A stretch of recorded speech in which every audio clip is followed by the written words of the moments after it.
ನಮ್ಮ ಚನ್ನರಾಯಪಟ್ಟಣದಿಂದ ಗೋಕರ್ಣಗೆ around 3500 ರುಪೀಸಲ್ಲಿ 2 days budget ಟ್ರಿಪ್ನ plan ಮಾಡ್ಬೋದು. ಅದು ಹೇಗೆ ಅಂತ ಎಲ್ಲ ತಿಳಿಸ್ಕೊಡ್ತೀನಿ. ವಿಡಿಯೋನ ಮಿಸ್ ಮಾಡದೆ ಕೊನೆವರೆಗೂ ನೋಡಿ, ಹಾಗೇನೆ ಫ್ಯೂಚರ್ ರೆಫರೆನ್ಸ್ಗೋಸ್ಕರ ಸೇವ್ ಮಾಡ್ಕೊಳ್ಳಿ. ಸೊ ನಾವು ಚನ್ನರಾಯಪಟ್ಟಣದಿಂದ ಗೋಕರ್ಣಗೆ ಓವರ್ ನೈಟ್ ಟ್ರೈನ್ನ ಬುಕ್ ಮಾಡಿದ್ವಿ. ಈ ಟ್ರೈನಲ್ಲಿ ನಿಮಗೆ ಉಡುಪಿ, ಕುಂದಾಪುರ, ಕುಮಟಾ, ಮುರುಡೇಶ್ವರ, ಹೊನ್ನಾವರ, ಗೋಕರ್ಣ ಎಲ್ಲ ಸ್ಟೇಷನ್ಲೂ ಸ್ಟಾಪ್ ಇರುತ್ತೆ. ನೀವು ಎಲ್ಲಿ ಬೇಕಾದರೂ ನೀವು ಟ್ರಿಪ್ನ ಪ್ಲಾನ್ ಮಾಡ್ಕೊಳ್ಬೋದು. ನಾವು ಬುಕ್ ಮಾಡ್ಕೊಂಡಿದ್ದು sleeper coach. Per head 385 rupees ticket price ಬೀಳುತ್ತೆ.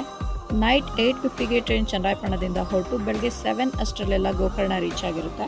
ಅರ್ಲಿ ಮಾರ್ನಿಂಗ್ ಟ್ರೈನಿಂದ ಸೀನಿಕ್ ವ್ಯೂ ಮಾತ್ರ ಸಖತ್ತಾಗಿತ್ತು. ನಾವು ಕೂಡ ಸನ್ರೈಸ್ ಎಲ್ಲ ನೋಡಿಕೊಂಡು ಎಂಜಾಯ್ ಮಾಡಿಕೊಂಡು ಗೋಕರ್ಣ ರೈಲ್ವೆ ಸ್ಟೇಷನ್ ತಲುಪಿದ್ವಿ. ಅಲ್ಲಿಂದ ನಾವು ಸಿಟಿ ಮೇನ್ ಬಸ್ ಸ್ಟ್ಯಾಂಡ್ಗೆ ಆಟೋನ ತಗೊಂಡ್ವಿ. 300 ರುಪೀಸ್ ರೆಂಟ್ ಇರುತ್ತೆ. ಅದಕ್ಕೆ ಸ್ಕೂಟೀಸು ಅವೈಲೇಬಲ್ ಇರುತ್ತೆ, ಕಾರು ಅವೈಲೇಬಲ್ ಇರುತ್ತೆ. ಸ್ಕೂಟೀಸ್ನ ನೀವು ಸಿಟಿ ಸೆಂಟ್ರಲ್ಲಿ ಹೈರ್ ಮಾಡಿದ್ರೆ ಬೆಟರ್ ಅಂತ ನನಗೆ ಅನಿಸುತ್ತೆ.